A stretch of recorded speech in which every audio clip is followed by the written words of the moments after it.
Not bad for an old-timer. Old-timer? That's something you'll never be if you don't get back to the city. Take a couple. Welcome back to the Tigerium Hangar. Here we are with the Koot Comparison.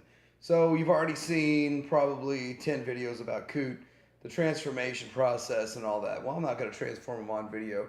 That's not what I do.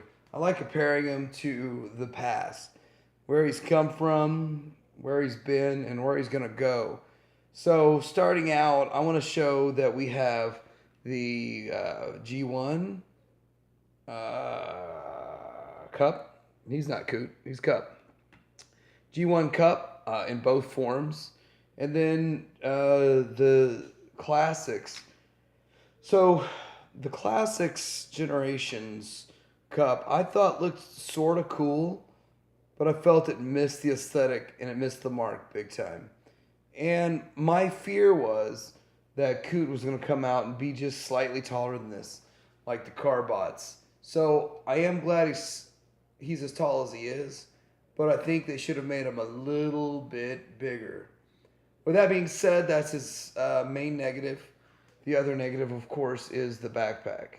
But, you know, he has a backpack in every version.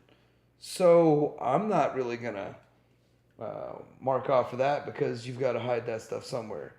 Now, obviously, the animation model was just completely an artist's render. So an artist render of something that's tactile is not really going to turn out being exactly perfect. And for Fans Toys to come this close, that's amazing. Yes, the transformation is a bear. I don't ever want to do it, to tell you the truth. I like this guy the way he is, and I'm not going to try to mess with the paint chipping, and I'll probably break it if I transform it. I suck at transforming the really complex ones. So anyhow, here's Koot. I think he looks great. And a couple of points I'm going to point out. Number one, Takara is never going to take this on. And here's why. Takara will never take on Fans Toys Koot. They'll never do Kup. He's not a main character.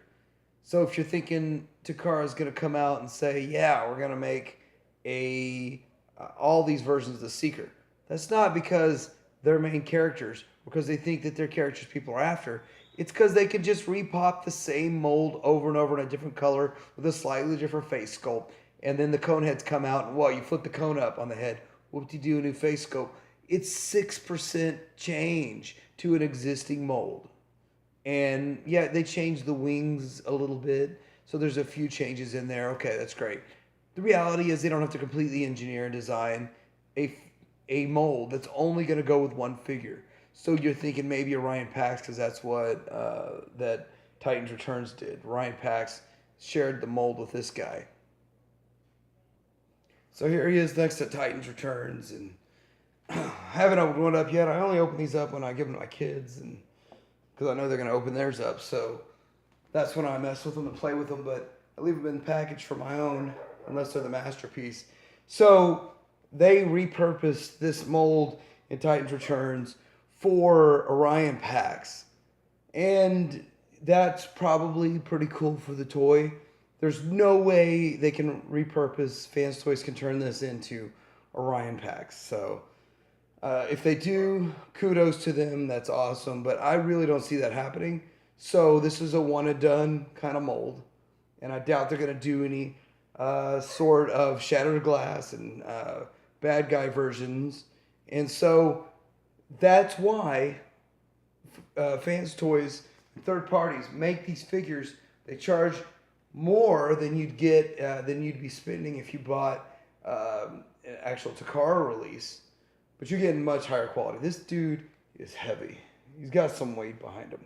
He is solid. He follows, like, he passes the shake test big time. So really,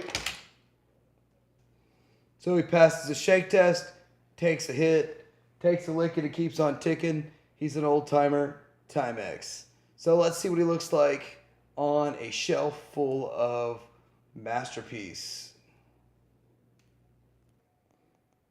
Okay, so here he is with some of his movie mates.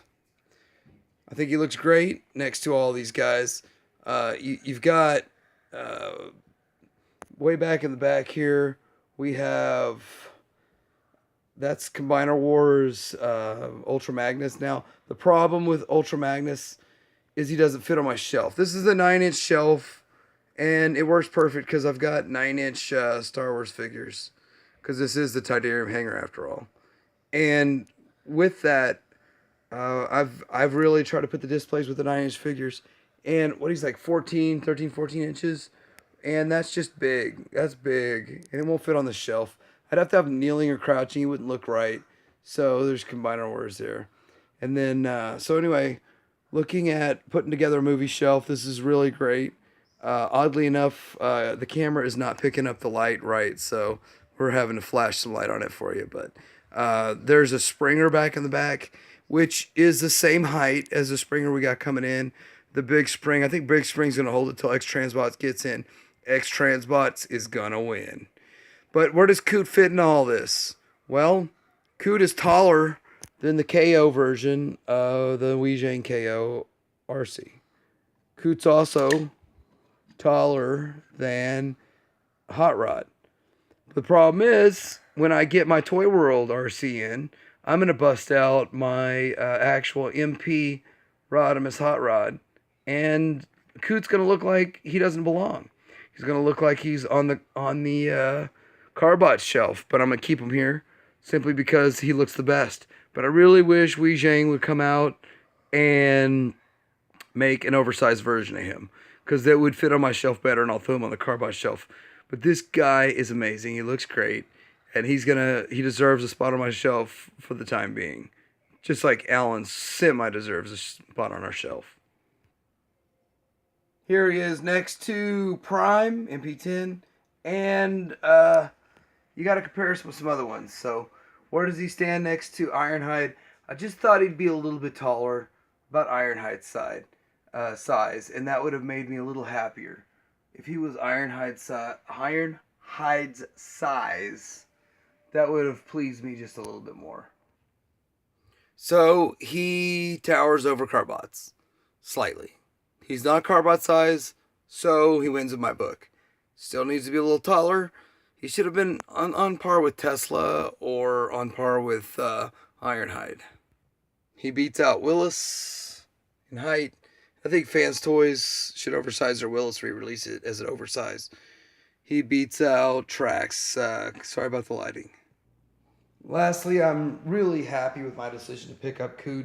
I actually pre-ordered them, canceled it, went back to it, along with Leia, and waiting for Leia to come in now from China, because I got too anxious and just pulled the trigger on the Leia. But I think wishing he'd be taller to match Leia. I like that Toy World size. I don't like the Toy World aesthetic, but we'll be getting onto that and talking about that when Leia comes in. Hope everybody likes and subscribes, enjoys this video. Maybe there's a few extra comparisons so you really understand his size, his frame, everything about him, what he looks like. Hope I could help. And Titanium Hanger out.